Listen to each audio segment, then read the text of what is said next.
Good morning, good afternoon, everyone, across the Zoom dome and around the world, as always. Welcome to the new edition of the African Literature Association Lecture Series, the third in the year 2021. My name is Akin Adeshokun. I teach comparative literature and cinema and media studies at Indiana University, Bloomington. And it's been my pleasure to coordinate this series with my colleagues, Girma Negash, President of the Association of African Literature, Matt Brown of the University of Wisconsin-Madison, and James McCockle of William and Hubbard College in Geneva, New York. Today's speaker is Naminata Diabate, a scholar and associate professor of comparative literature at Cornell University in Ithaca, New York. As always, it's our pleasure to welcome our speakers and audiences to this event. To underscore the fact that this is one of the initiatives that the association, the executive council of the association has tried to put in place to engage our members' interest and make even more people become interested in the association. This has become even more pertinent than before, at that time when we didn't have to confront the reality of life in discrete mediated bubbles imposed by COVID-19 restrictions. So even as you enjoy these lectures, which are free and open to the public, we hope that you will take the attention further by opting to join the association. Thank you. I'd like to introduce the speaker more formally for those of you who may not be familiar with her. The two lectures that we've had in February and the current one today are based on monographs that came out last year, which means that in the shadow of the lockdown, when conferences are virtual, if at all they take place, such works may not have received due attention from the scholarly community. So it is lucky to have Naminata Diabate, author of the newly published Naked Agency, Genital Cursing and Biopolitics in Africa, which came out of Duke University Press in 2020. She is an associate professor of comparative literature at Cornell University, as a scholar of gender, race, and sexuality in the Africana world. Professor Diabate's work seeks to redefine the understanding of specific forms of embodied agency that determine neoliberal politics and economy in contemporary Africa.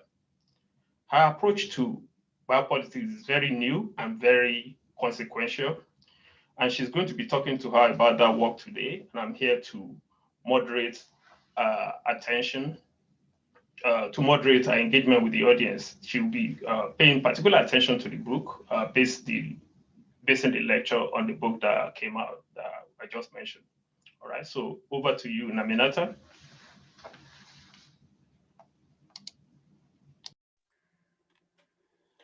Thank you so much, Professor Akin Adeshokun. Good morning, everybody. Good afternoon, everybody, depending on where you're joining us. I am privileged to be here to share my reflection on a gesture that some consider as being a significant mode of conflict management in many African societies. This gesture is mature women's collective self-exposure in anger, accompanied with incantation.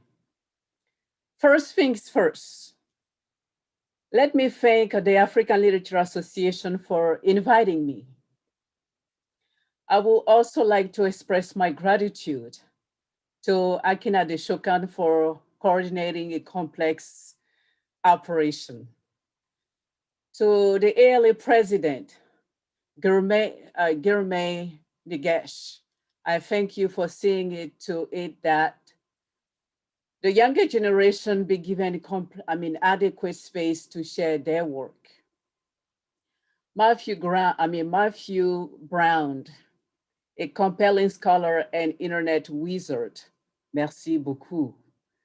I cannot close this gratitude segment without saying Aniche, as they say in Malinké, or thank you to Moradewon Adejumobi for bringing to the attention of the ELA the book from which part of this presentation is drawn. I heard that Moradewon was the factor.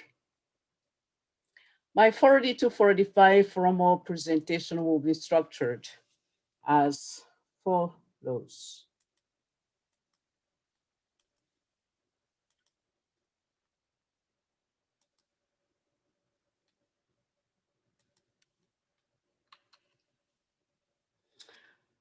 Scene 1.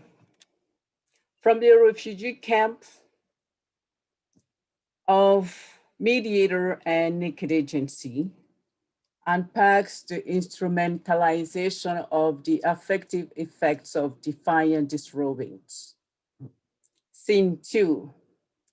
Defiant disrobing and proliferating archive maps up the ubiquity of the gesture in Africa.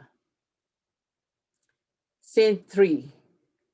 The July 2002 event as open reading provides an example of open reading, the framework. Scene 4. Genital cursing, the romanticizing and cosmological framework lays out how I identify the major features of the extant literature on the gesture. And finally, 6, scene 5. Naked Agency and Naked Athena Beyond Africa shows how the concept works elsewhere. My opening scene took place in a refugee camp in Ghana. On Monday, March 17, 2008, at 4 a.m., while Liberian women and children, refugees, were still asleep, 7 busloads of heavily armed soldiers arrived to arrest 630 women and children.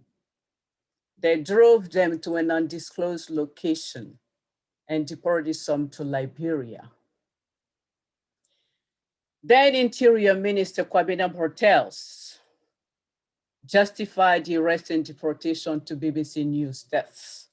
Quote, when women strip themselves naked and stand by a major highway, that is not a peaceful demonstration, close quote.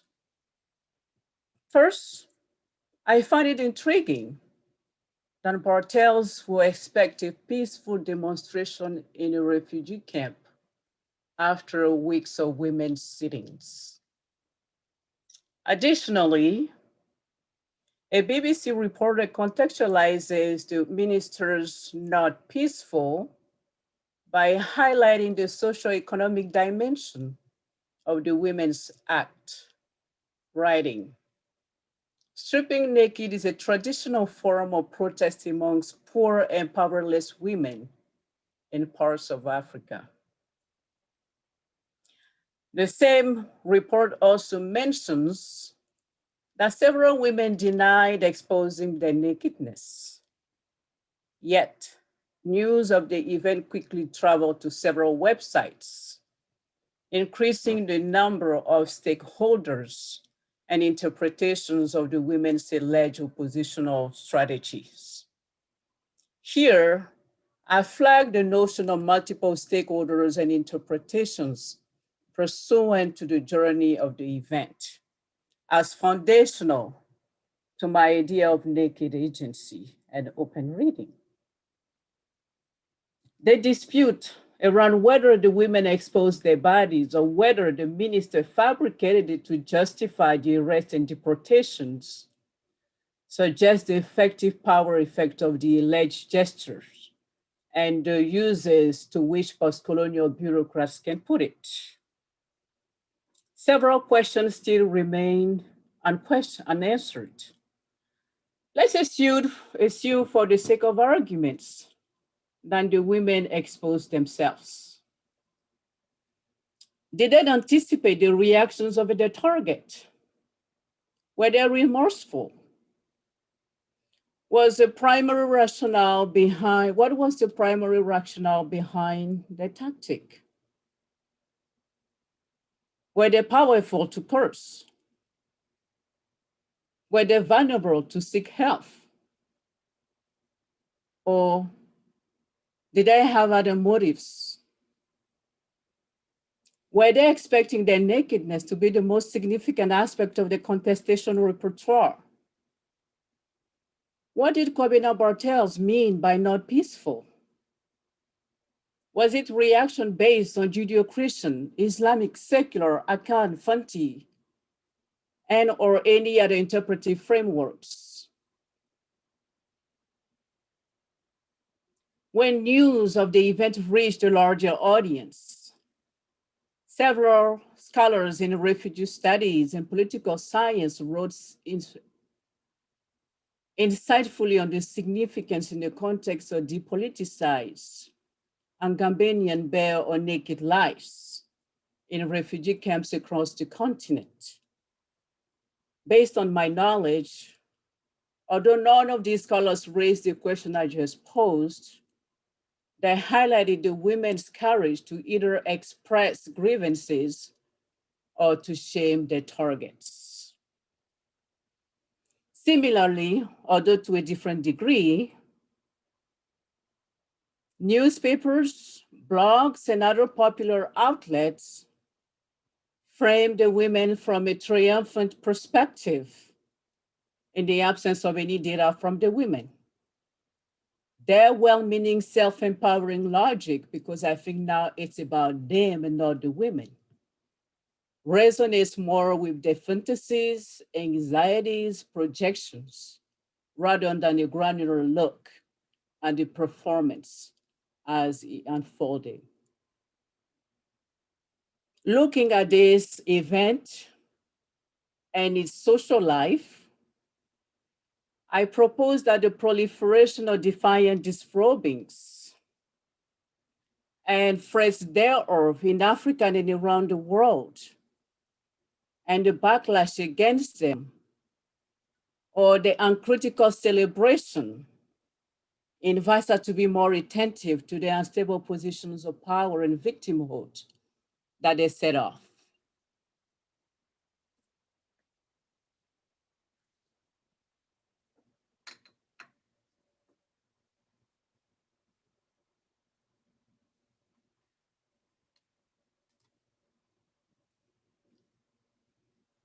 Let me brush further the refugee context to lay out the initial contour of naked agency, which I also frame as open reading. Ortel's reaction seems antithetical to women's expectation, if indeed they expose themselves. As a public official, is a power, the ability to have people do what they will not otherwise do is on full display here. In a government communication, Ortel threatened to forcibly repatriate all protesters to Liberia because he only deported several of the 300 and 630 women. Now he was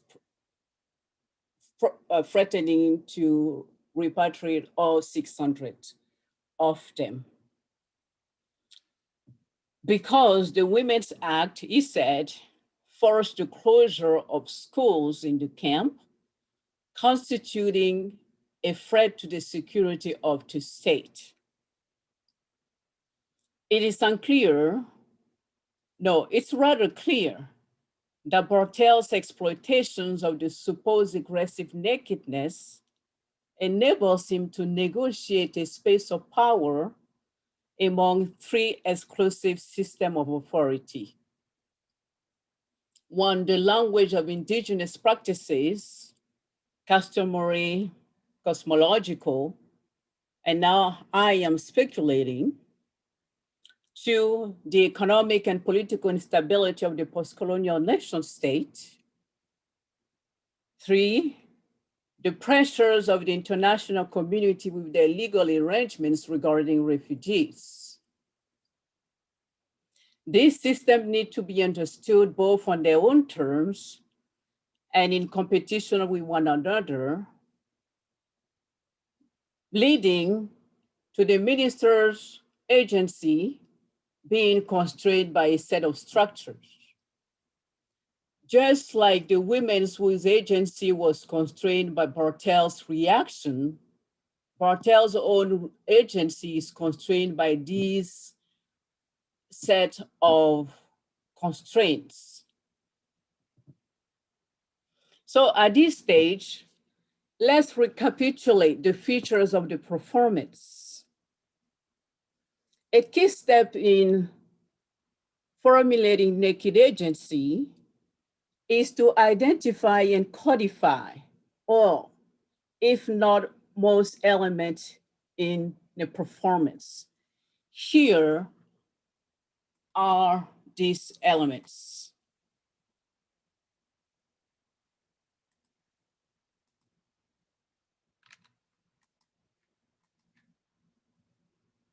We have most of the characters. We have the women, the direct targets, Ghanaian authorities, members of the United Nations High Commissioner for Refugees. Perhaps the women were also targeting the so-called international communities, and perhaps news reporters. Again, without the women's words, we can only speculate. Perhaps they had more targets. But we can also divide these targets into antagonists and allies and more. We also have to take into account translators, moderators, and commentators. The BBC reporter will be one of these. The scholars of political science and refugee studies that from whose studies I drew from are also translators and moderators and commentators. Of course, the bloggers are some of these textual characters.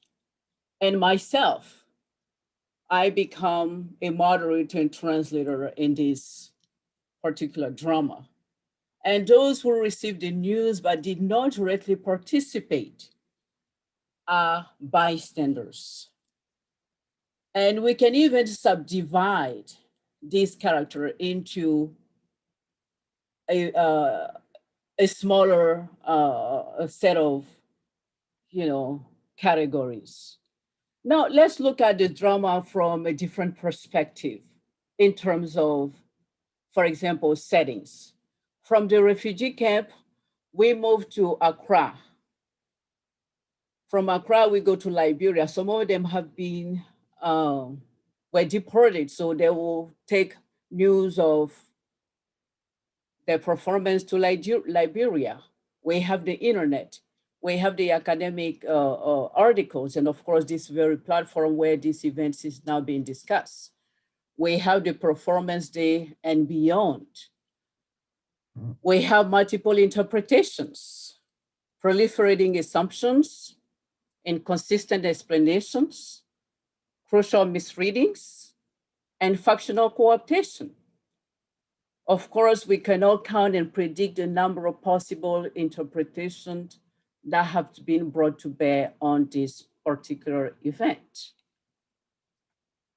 Aestheticized version, unknown. Again, it's not predictable. How many visual artists, fictional writers, filmmakers would translate, moderate, or restage this performance? So it is in mapping up all of these different possibilities that I will call open reading. If a scholar were to look at the initial performance and analyze in a granular fashion and track using some form of distant reading, combining that with close reading, they will arrive at an analysis that I will consider to be the product of open reading. But I will give an example of that using the 2002 event featuring the women of the Niger Delta. Now, let's look closely at the question of agency. The women whose agency, the ability to act or react intentionally or otherwise, within a set of constraints, met unfavorably that of one of the targets, cartel. Thus, we have to understand the women's agency as constantly undermined and emerging. Bartel's agency is constituted through the set of constraints he was forced to navigate as his interpretation fleshes out the women's gesture. The BBC reporter becomes a participant because his mediation translation affects how insurgent sex exposure ought to be understood, especially given the glaring absence of direct elucidation by the women themselves. In the light of this dynamic, I defined a naked agency as designating the constraints and freedoms that produce, enhance, or curtail the power effect of women's insurgent sex exposure. Here, naked is both used figuratively and literally to emphasize the confrontational exhibition of bodies in public. Agency, in naked agency, designate women's ability to act or react, intentionally or otherwise. As a performance, civil disrobing sets off a chain reaction by the women's target and a host of audience members who are probed to react. As such, women's agency needs to be thought about in tandem with that of the targets and witnesses, as agency is always co-constitutive and only makes sense within structures. It is the notion of traveling through time and space, of accruing and or shedding meanings. It is that sense of openness, of adding and losing characters that is central to naked agency. The formulation moves beyond the bifurcated and close logic of victimhood versus sovereignty that so often dominates the scholarship on this gesture in African studies. So I'm going to spend the second part of this presentation on how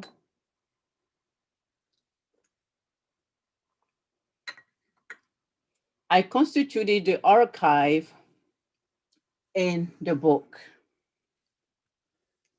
I became interested in this subject out of frustration when I first moved to the United States to pursue my doctorate.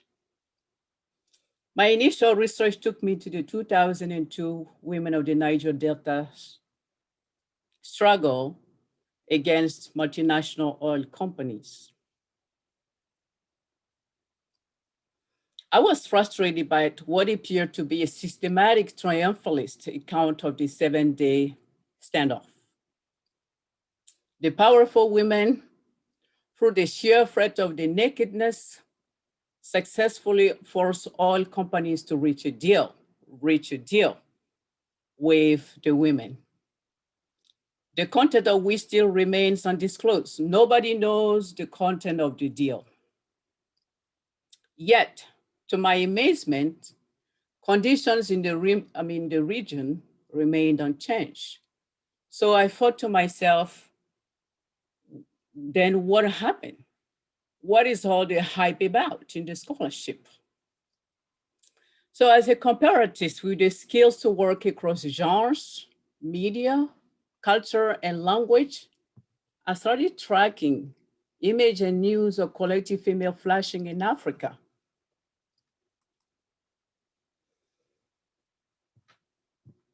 Through social media materials, literary fiction, visual art, scholarly essays, history books, autobiographies, news reports, documentary film, narrative film, and more. I access these materials in Malinké, Nouchi, French, and English. I uncovered written data covering more than 10 decades, from the 1920s to the 1910s. However, if we consider Malinké oral materials, we can trace genital cursing to medieval era during the peak of the Mande Empire. The overwhelming number of events with nakedness led me to design this map and the chart that follows.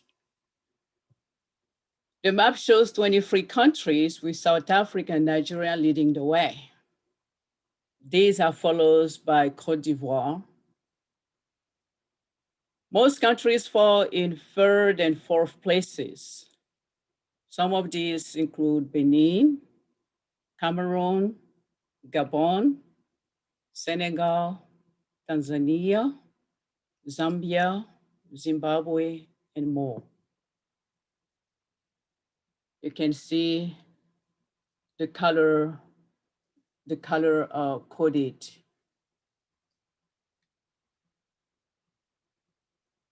Legend here.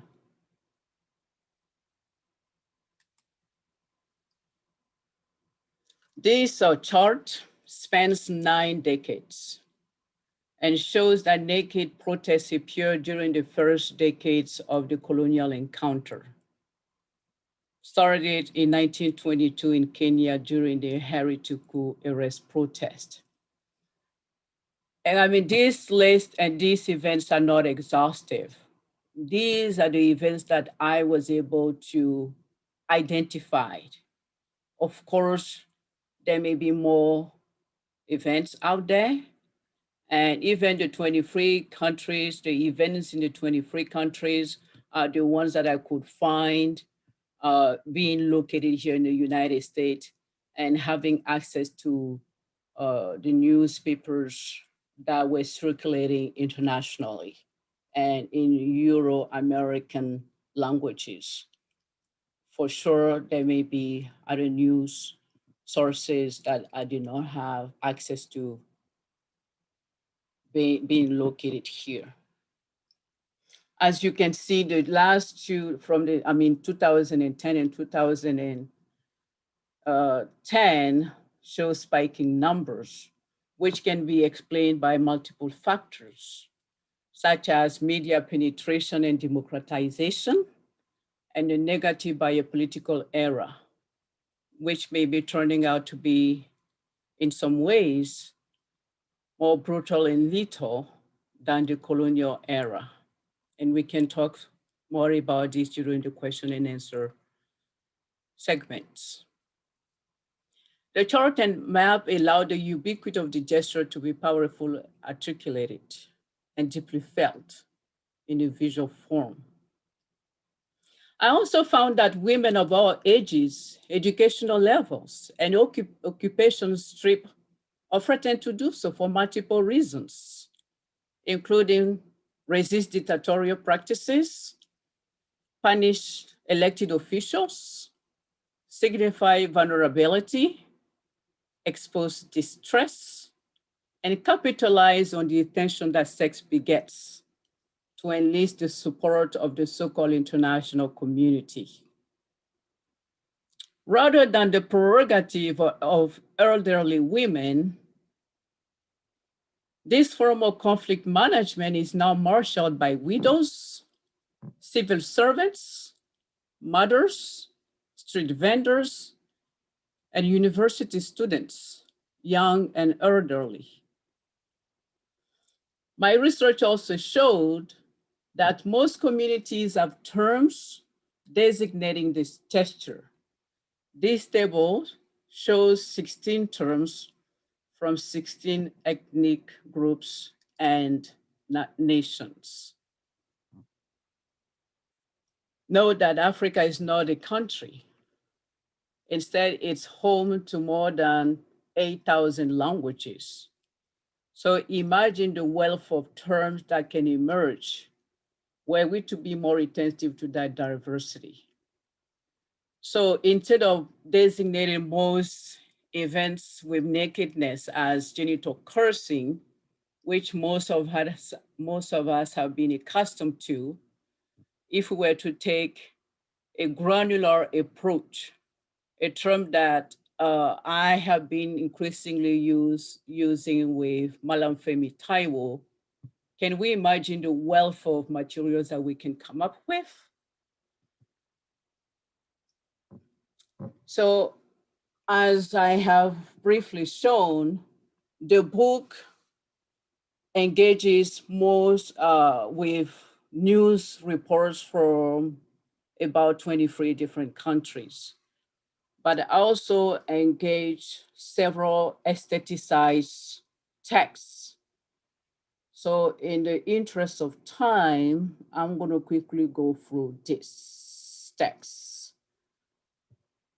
Two novels, Ngugi wa Thiong'o's The Wizard of the Crow, 2006. The Nigerian scholar and writer Tin Obin Karam Echewa's 1992 historical novel, I Saw the Sky Catch Fire, which is a restaging of the 1929 Igbo Women's War, and a short story from Clarissa Piccola's essays, Women Who Run with the Wolves. I have 4 visual artworks, a comic strip, Nakedness and Power, from American set Topo Map,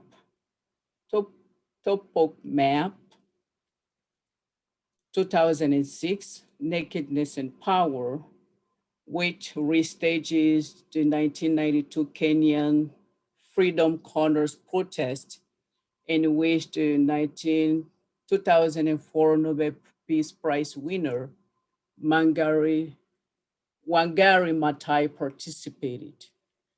And the free versions of the Nigerian scholar and visual artist, Bruce Ono-Brakpegwa's Nudes and Protests, that imagine women of the Niger Delta in the power struggles with multinational oil companies.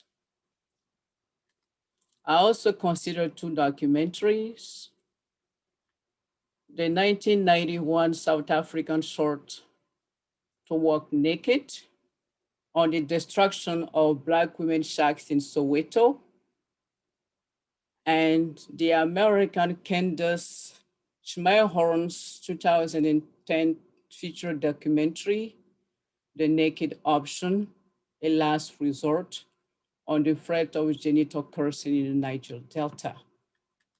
And finally, I explored the Cameroonian Jean-Pierre Becolot's 2005 postmodern film, Les Saignantes, which featured the secret society de Mevungu and its purifying ritual at the rescue of the corrupt and diseased post-colonial nation state.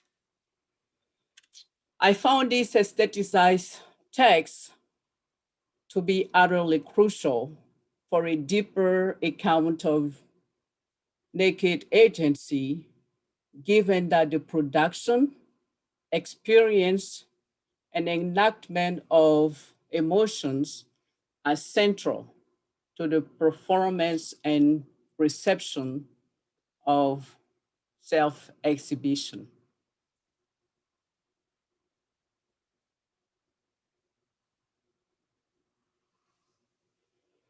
So what I'm going to do in the third part is to pause and to suggest how an open reading framework could work using the July 2002 event, which most of you may be familiar with.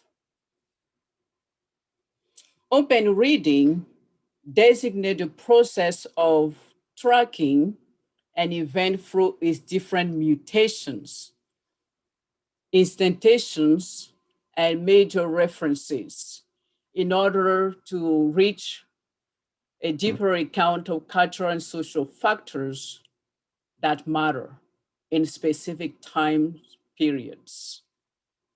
Open reading combines some form of distance reading in the data collecting stage and close reading and other reading matrices later on.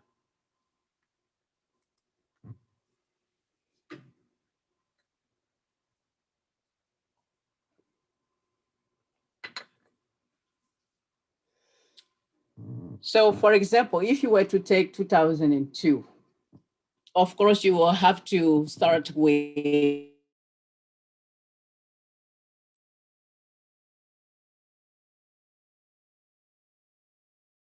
a gesture as peaceful and the women as unarmed. That is the Guardian. The New York Times says Nigerian women in peaceful protest, which is contradictory with one of the designated spokespersons often paraded quotes, according to which our nakedness is our weapon. Then you will have to look at commentators and translators, such as academics, who have written on the subject matter. You will look at visual arts, the ones that I just mentioned, and of course this documentary and others. Since this documentary mentioned the 1929 Women's War, then you may have to look at this fictional restaging of the war. And of course, you may also have to look at this fictional, movie on the 2009 movie on the war. So you see how open reading will take you further and further away from the original performance. But it's up to the scholar to identify where they want to stop. And that, stop point will determine the time scale. And it's also up to them, the rhetorical feature that is going to be central to their analysis. They will have to let the material lead them and not come to the material with a set of questions or a set of rhetorical devices that they want to extract, but actually let the text lead the way. My proposition with open reading is to bring a granular approach to the text and to each event. If completed, the outcome of this open reading will overshadow, although that's not the goal, the exotic conception that African women's nakedness is for some unknown and bizarre reason, deadly. That conception is now enshrined in the event that has become referential, that has accrued citational authority in news report in the West. But surprisingly, that exotic conception shares many similarities with the cosmological romanticization that uncritically celebrates something called African women's power, which is the focus of part 4, genital cursing and romanticizing framework. In this reflection on defying disrobing, the well-meaning post-colonial writing back logic follows 5 features. It uses the term genital cursing to designate most events that includes nakedness. It upholds women protesters as absolute sovereigns. It features a dyadic dynamic, the women and the targets, and constitute these collective entities with no possibilities of internal dissension. It frames contradictorily the gesture as anti-patriarchal, and the gesture itself is said to predate colonialism. And yet, patriarchy is understood as the product of colonialism. And lastly, it relies heavily on an intangible cosmological / spiritual principle consigning just the gesture to a timeless tradition. When you crunch most of these reflections, you will find that genital cursing is defined as mature women's collective aggressive removal of clothes or phrase thereof during social political duress. The social power of the gesture can be best understood in the context in which shame is a central component in the structuration of relation in which the adult female body is considered as housing potent forces. By revealing the tabooed body parts or threatening men with menstrual cloths, accompanied by incantations of curses, the women are said to be unleashing the forces that reside therein, causing the male targets a myriad of misfortunes, including impotence, infertility, incurable diseases, and literal or social death. Concretely, here are 5 of the undergirding principles of the gesture. Its power rests on the potency of women's fertility, fear of senior women's sexuality, prohibitions against incest, and incest is committed when males look at elderly women's exposed bodies. Onlookers are guilty by association and are expected to also go naked in solidarity with the women's cause. And the targets are ostracized because people fear being associated with such a crime, incest, and its resultant social stigma. Certainly, this scholarship is more than necessary, but the visual artworks, news reports, literary fiction, social media materials, and more than the art analyzed were telling multi-layered stories, stories that were different from those of the romanticizing framework. So, Akin? Oh, it's muted. How many minutes do I have left? You have 5 minutes. Okay.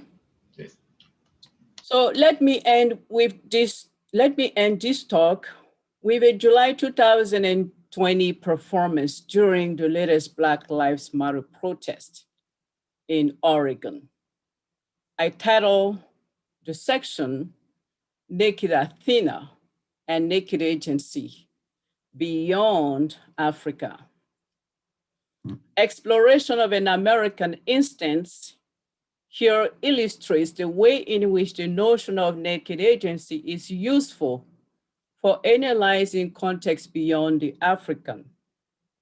Put differently, this approach participates in positioning the generalized African context as the purveyor of theoretical frameworks to be implemented and validated elsewhere in the world.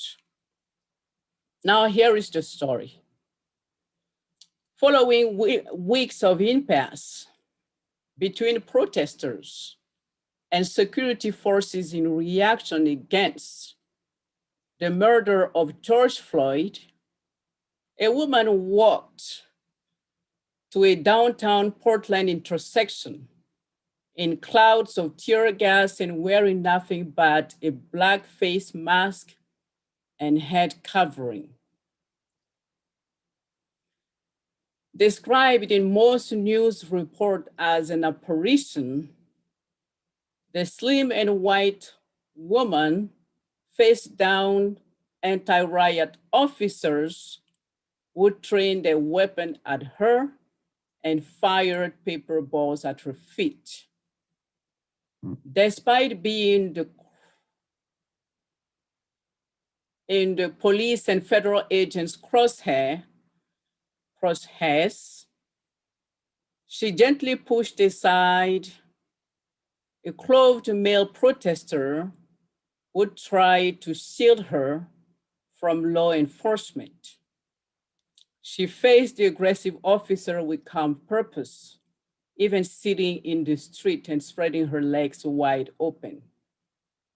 Against the militarized agents, her weapon appeared to be her nakedness, while demeanor and choreographed moves.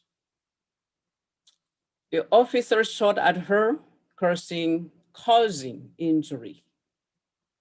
After 10 minutes, they gave up and retreated, thus ending the night's standoff.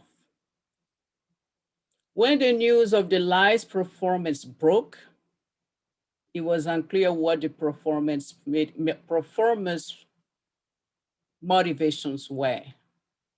Thus, how ought we to call her act? Should it be called a demonstration or an exhibition? To frame her outright as a protester may be to subject her to a host of fantasies and projections. In light of her later interview, it seemed that she engaged in a face-off with anti-riot officers. It is these confusions, contradictions, and need for elucidations that naked agency seeks to capture. During her act, technologies of enclosure, surveillance, and archiving recorded most angles of the performance. Each angle tells a different story. After, videos and photographs blanket social media platform, showing salacious images. She was immediately dubbed Naked Athena after the Greek goddess of war. Mining the flood of images, news platforms that run the story chose specific images or videos to illustrate, amplify, and strengthen their reports or opinions. There are as many different images as there are news and social media sources. I propose that given the multiplicity of stories and images, each publicly available photograph and video becomes a reperformance of Naked Athena's initial live act. And each click on the image or video turns into a performance of the protest. She did not protest only once. She is still protesting. She protests each time someone views her video or looks at her photos. As such, a live performance lives on ad infinitum. Given that naked Afina performed without uttering a word, her act elicited a host of conflicting explanations. Some thought that she was an Antifa psychopath. Others said that she was vulnerable. Still others consider her brave and heroic. Some consider her whiteness and perfect body to be a distraction to the Black Lives Matter movement. Others praise her ability to de-escalate a tense situation in Portland. Some suggested that she was performing yoga poses. Others thought she was praying. In the midst of factional cohabitations and misconstruals, she had to come out to elucidate her motivation and emotion in an interview a week after a performance.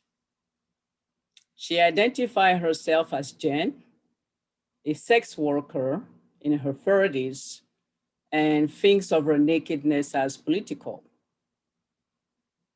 She said that her stripping naked was a spur of the moment decision and that she wanted to show, quote, that none of these armed officers had weapons. Empty their pockets, take off their clothes, nobody has weapon, close quote. Rather than perform yoga poses, Jen said that she was taunting anti-riot officers. Quote, look at this, look at that, shoot this, shoot that. Her whiteness, gender, self-disclosed profession, and her chosen tactic within the context of Black Lives Matter placed many critics in an uncomfortable situation, leading initial enthusiasts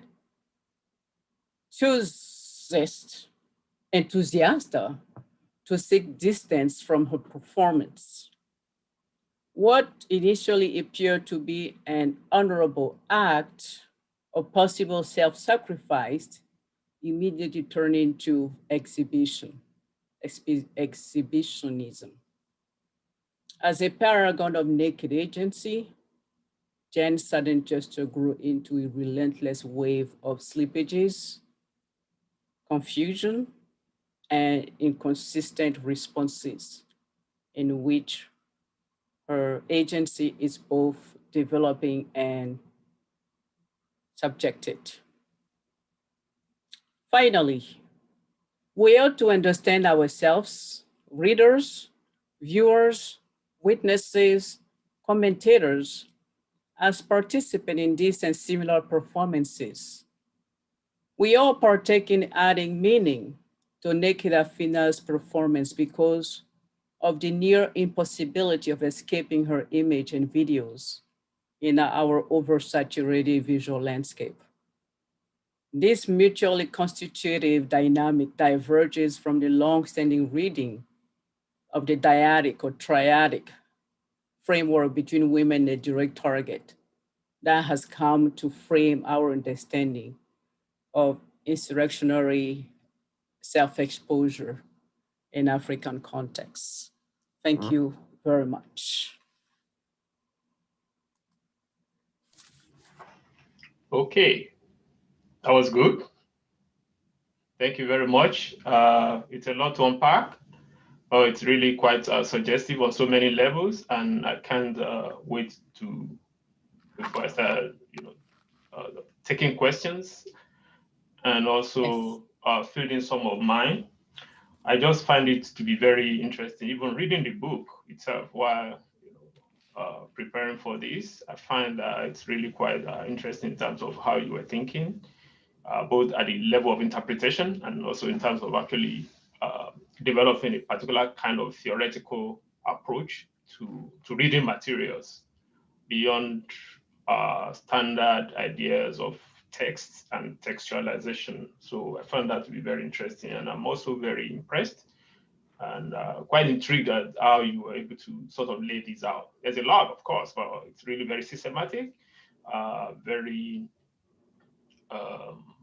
inviting, very accessible without being unduly distracting. So I find it very focused. So thank you. There are no questions yet in the chat box, but I did put up 2 of mine just to start. I don't know whether you've seen that. I can read them to you just as if I'm asking them. So I'll do that. I find your concept of open reading to be very convincing and also very suggestive, especially in relation to nakedness, obviously.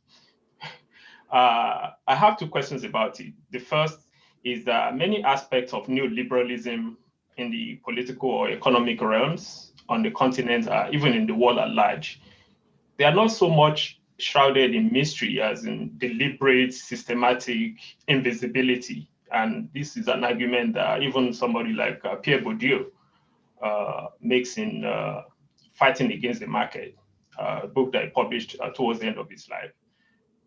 So the question I have about that is whether in your approach, in your own concept, using this concept of open reading, whether you take the invisibility for granted, right? Or whether you're actually proposing open reading as a way of, in contrast or in opposition to that kind of invisibility. So that's the first part of the question. Okay. The other part has to do with the way you characterize the texts of these women protesting in Liberia or Ghana back in 2002.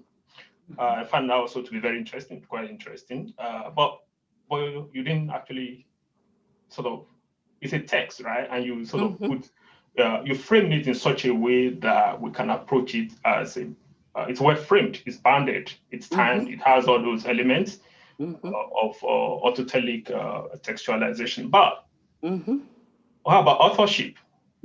Right? I find that you very regularly mention Kwame Batters, the minister in Ghana, and also the BBC, that's the medium, the news agency. But the women you treated as a collective. And so there's no individuality. So agency in this case is collective, of course, quite makes sense there. It's co-constitutive, as you said. But at the same time, who is the author? Who do we ascribe this to? Does it not matter?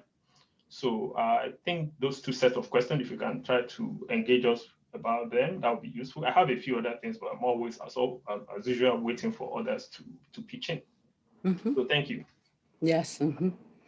So thank you so much, Akin, for first your kind words about the talk and the book, and also for these compelling questions. I don't think I've ever received this level of engagement, with the talk. Okay, let me start with the second. The question of authorship and how the collective approach to the women. I consider the writer who textualized the performance as a moderator, as a commentator. Just like any other commentator, such as the BBC reporter. So the commentator or the translator, just as a filmmaker who will restage, for example, the refugee event. In the open reading framework, just as in a close reading framework, a scholar who publishes a book using close reading becomes an author, but they're also an interpreter. Is a critic, and we're all familiar with the critic as a parasite. So in this sense, a commentator is participating in meaning making. There may be a parasite, and we can also use the framework of the author, although in this performance, I'm not using the framework of the author, I'm using the framework of the participant, an interpreter, a translator. So that is the frame. But then if they decide to publish it, they become the author in the market of the publishing world, because we're talking about various layers here. Once you get into the publisher, the book market, you become an author. But if you're doing a close reading in your room, you're a commentator, you're an interpreter. And now if you're in the world of literary, criticism, you're a parasite, depending on how we look at you. So that's it. But in my framework, you're an interpreter, you're a moderator, adding meaning to this whole schema. Now, let me look at the question of collectivity. I'm so glad that you're bringing that up. I didn't expand on this here. And that's, I really wanted to identify and put pressure on that question of collectivity in the extant literature on defiant disrobing. We don't typically see internal divisions within collectivities, whether it's the women's side or the target's side. For example, in the 2002 standoff, we didn't get the sense that there were women who were not ready to disrobe if their threat did not pan out. Nowhere in the BBC or other news outlets report, we got the sense that there was an internal discussion as to who was to be the leader. We didn't get the sense of how the threat to strip naked was reached. So all the women were presented as a collective. And I don't consider that as accurate.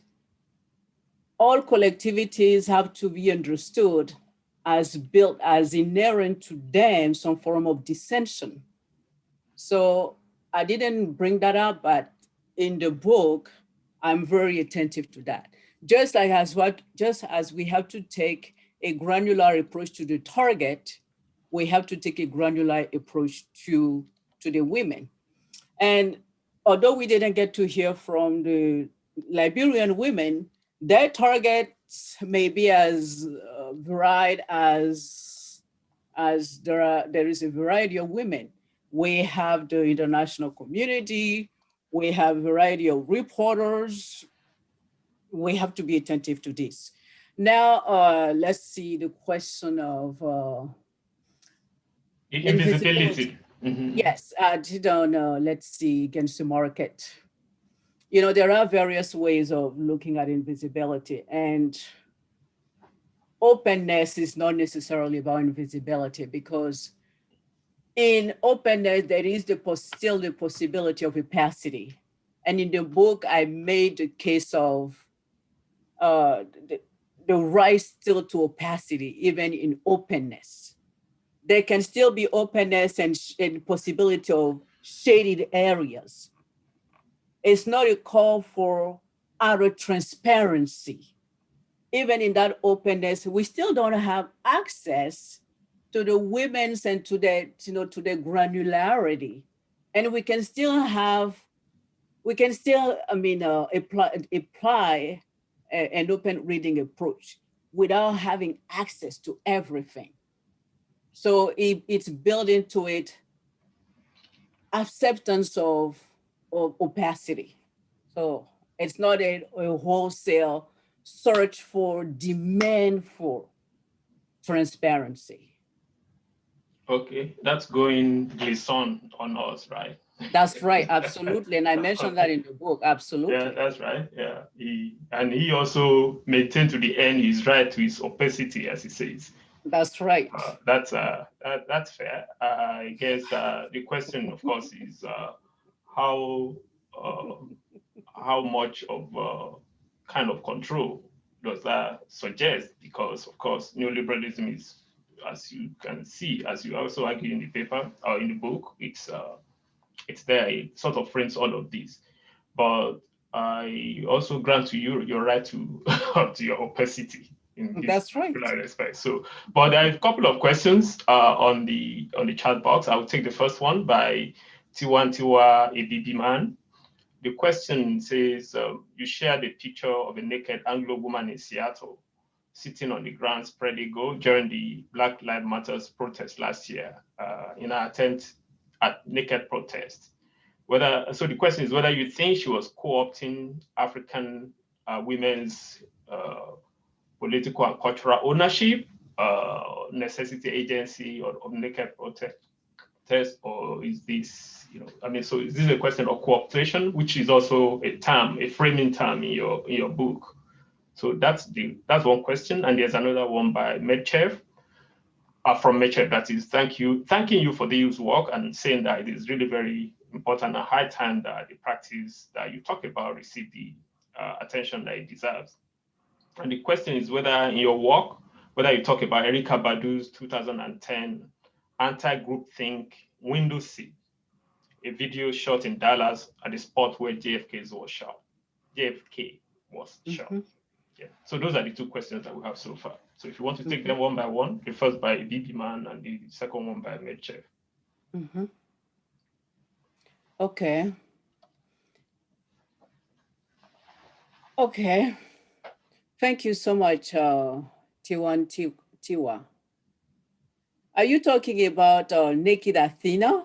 And that's the case. I mean, co-opting and corrupting, I don't think so, because naked protest, stripping naked as a form of contestation is one of the most universal form of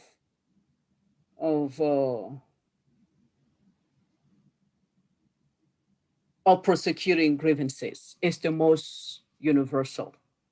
From antiquity in Europe to the Aztecs to pre-modern China to ancient India. I'm starting with these ancient worlds to the contemporary world. You name it.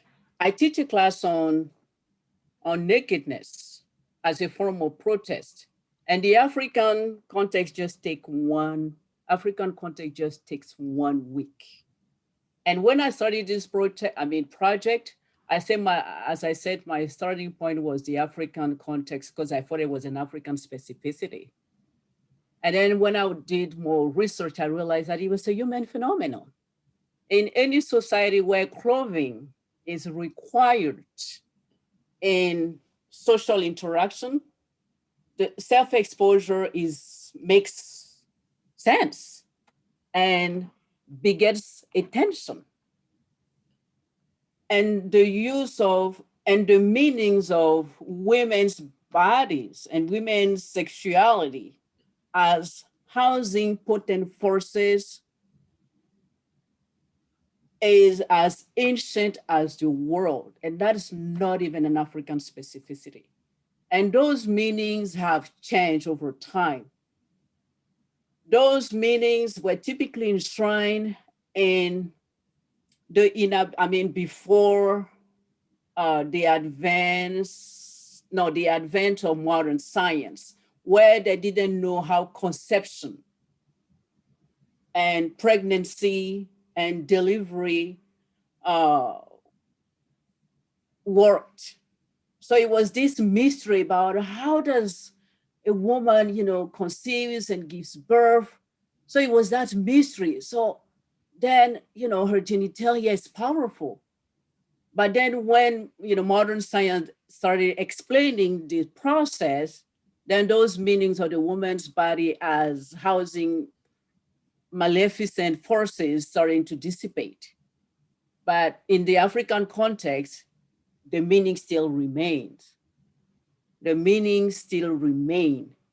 So just to say, I don't think that Naked Athena borrowed from the African context, from the 1960s anti-Vietnam War, From other contexts, the United States, I have dozens of examples, from the 19th century in the US, they have been using it. So, and probably the 2002 Nigeria may have inspired, just like African women may have borrowed contestation strategies from elsewhere in the world, but I will not set a direct correlation, and I will not put it in the terms of corrupting and cooptation, because human beings borrow from one another.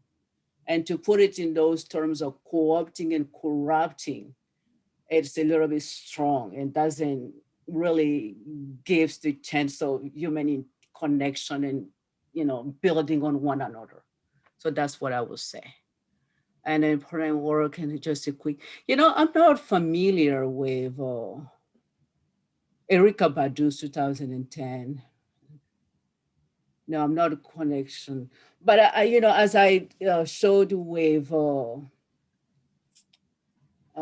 Naked Athena, my hope is that naked agency and open reading is capacious enough to be applicable to any context.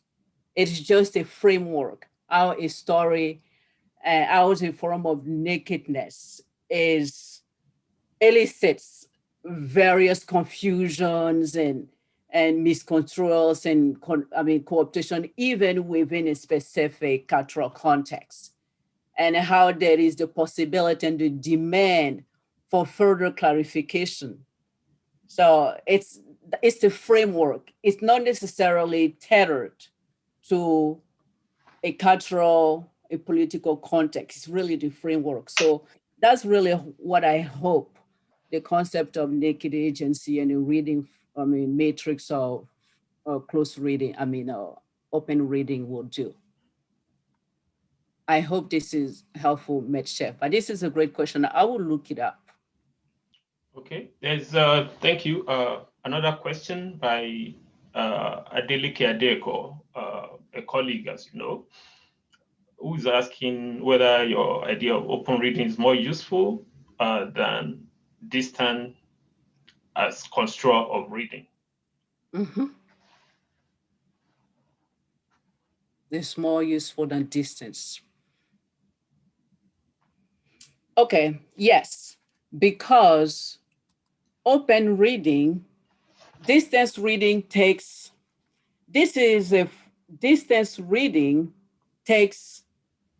a harsh computational approach to a literary text. What I'm looking for is to an event, and is to different instantiations of an event. Not to, let's say, for example, Hamlet, because distant reading can take the figure of Hamlet and then track how Hamlet has been read or books on Hamlet. That's not what I'm looking for. Let's say the 2002 event. I take that event and I look at the different ways in which the event travels. And then when the event, if an aestheticization of the event mentions a major reference, I follow that reference. And we are trying to reach different goals. The goal that I'm trying to get is to be really granular and to find threads, but it's to be granular.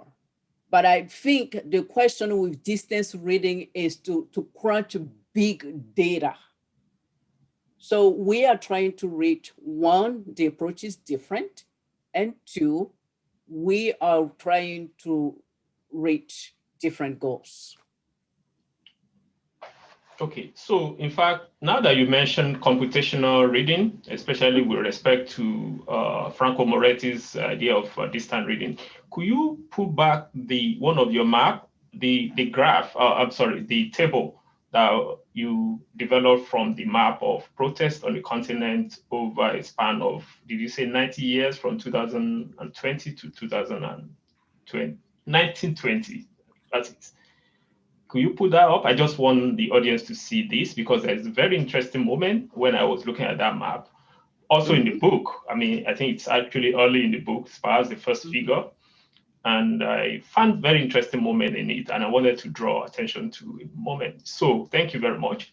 So this was the 1960, okay?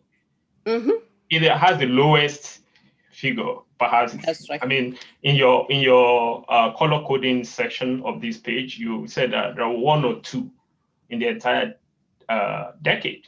So, and of course, knowing the history of modern African society, this was the period where most of the continent's countries became independent, right? 1960. So I'm just wondering, just very mischievously, were you suggesting that Africans didn't protest in this particular year because they were getting independence? Or do you think of some sort of qualitative kind of reading, I'm sorry, quantitative kind of reading that masks this kind of information? Because usually, in the humanities, when we see figures or pie charts, we say, okay, this is quantitative analysis. It's perhaps driven by looking for grants where social science scholars usually go.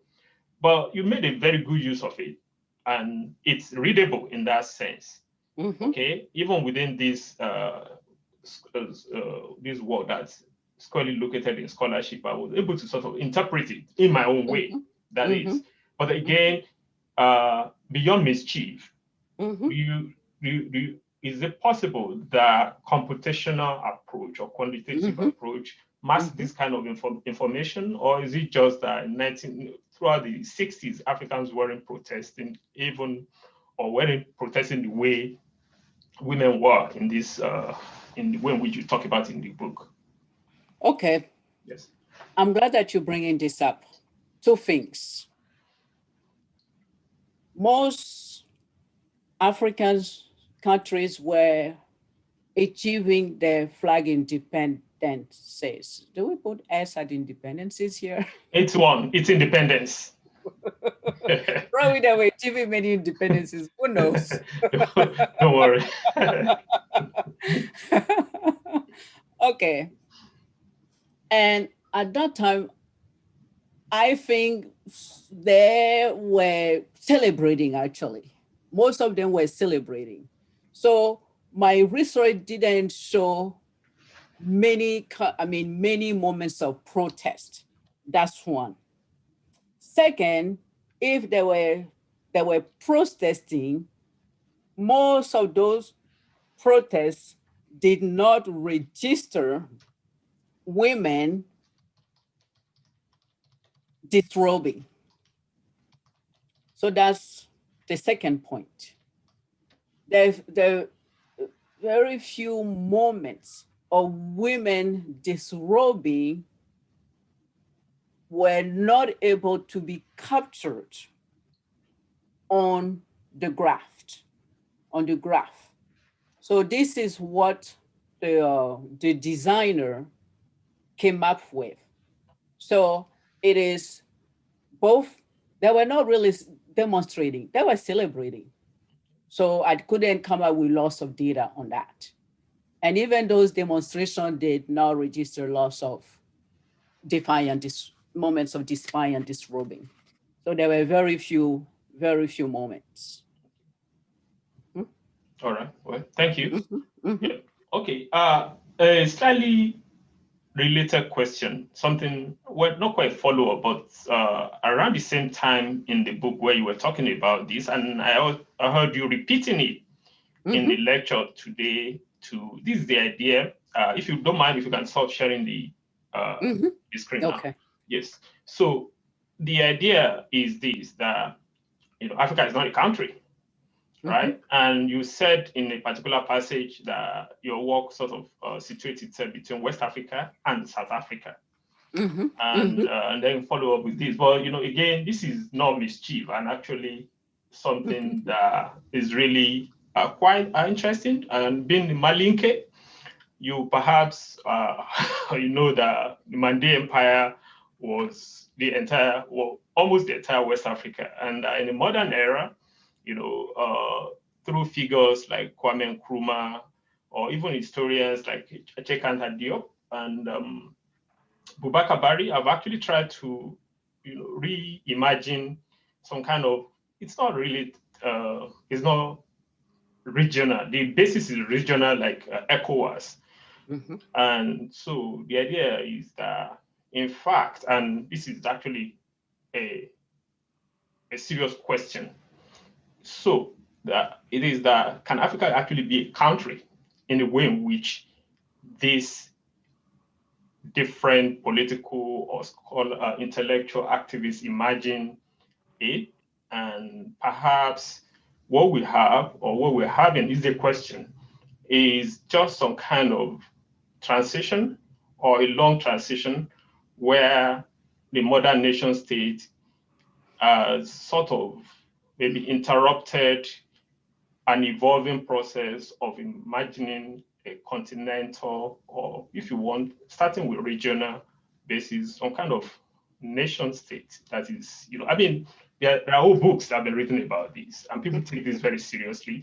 Of course, we are also aware of the pushback to the idea of trying to homogenize Africa, and you made mention of that. But at the same time, okay, without really underestimating the specificity of, whether ethnic, whether it's national, whether it's cultural, but then there's this potential also.